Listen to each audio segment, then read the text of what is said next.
श्री गणेशाय नमः. नमस्कार मंडळी, रेखाज किचनमध्ये पुन्हा एकदा तुमचे स्वागत. तर आज आपण बघणार आहोत मुलांच्या टिफिनसाठी एकदम हलके फुलके असे झटपट तयार होणारे स्नॅक्स. चला तर मग सुरू करूयात रेसिपीला. तर इथे मी पोहे घेतलेले आहेत 1 वाटी, 2 चमचा बेसन पीठ आणि 2 चमचा तांदळाचं पीठ, कोथिंबीर, कांदा घेतलेला आहे कट करून, हिरवी मिरची आणि टोमॅटो पण कट करून घेतलेला आहे. तर सगळ्यात आधी आपण पोहे स्वच्छ धुवून घेऊया आणि हे आपल्याला 10 मिनिटं असे झाकून ठेवायचे आहेत. 10 मिनिटानंतर आपले पोहे तुम्ही बघू शकता असे छान फुलून आलेले आहेत, चांगले भिजले गेलेले आहेत. तर आता आपण हे एका बाउलमध्ये काढून घेऊयात.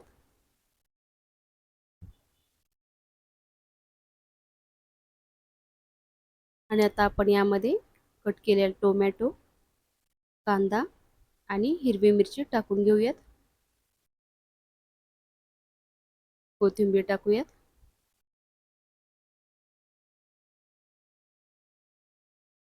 आणि चवीनुसार मीठ टाकून घेऊयात.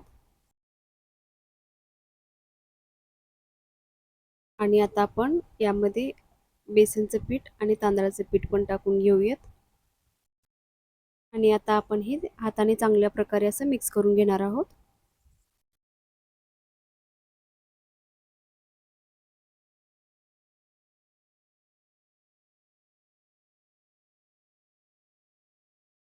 तुम्हाला अजून यामध्ये बाइंडिंगसाठी बेसनचं किंवा तांदळाचं पीठ टाकायचं असेल तर थोडंफार कमी जास्त करू शकता. तर आता आपण हे चांगलं मिक्स करून घेतलेलं आहे. हे परत 10 मिनिटं आपण असं रेस्ट होण्यासाठी ठेवून देऊयात. आणि 10 मिनिटानंतर आपण आता याचे छोटे छोटेसे पॅनकेक बनवून घेऊयात. सुरुवातीला मी पॅनमध्ये असं तेल टाकलेलं आहे आणि थोडेसे आता जिरे टाकून घेऊयात. हे थोडेसे असे ब्रशच्या सहाय्याने स्प्रेड करूयात.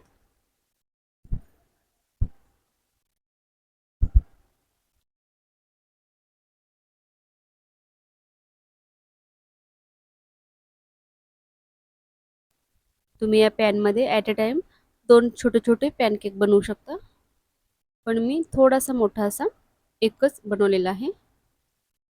आता आपल्याला हे मंद आचेवर भाजून घ्यायचं आहे.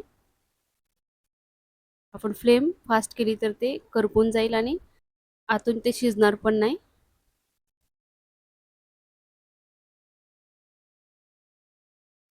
त्यामुळे हे आपल्याला मंद आचेवरच चांगलं असं भाजून घ्यायचं आहे. तुम्ही बघू शकता.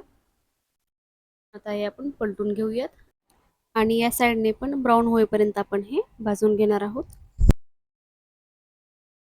तर अशा प्रकारे दोन्ही साईडने आपण हे छान खरपूस असं भाजून घेतलेलं आहे.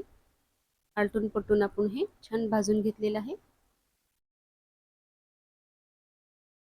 अशा प्रकारे आपण बाकीचे पण असे पॅनकेक बनवून घेऊयात. तुम्ही बघू शकता मस्त असं मुलांच्या टिफिनसाठी छान असं पॅनकेक तयार झालेलं आहे. मी इथे अजून एक बनवून घेते.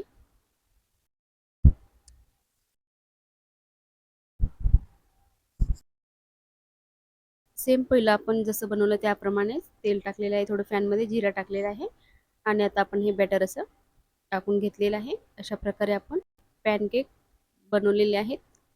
याने कसं मुलांसाठी थोडासा चेंज, मुलं पण खुश होतात आणि टिफिनला वेगळा काहीतरी असा पर्याय मिळतो. तर तुम्ही बघू शकता मस्त आपलेसे हे पॅनकेक तयार झालेले आहेत. तुम्ही पण अशा प्रकारे नक्की ट्राय करा आणि कसे झाले ते मला नक्की सांगा.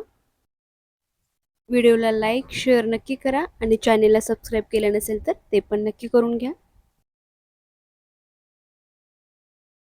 चला तर मग पुन्हा भेटूयात अशाच एका नवीन आणि छान छान रेसिपीसोबत. तोपर्यंत धन्यवाद. श्री स्वामी समर्थ.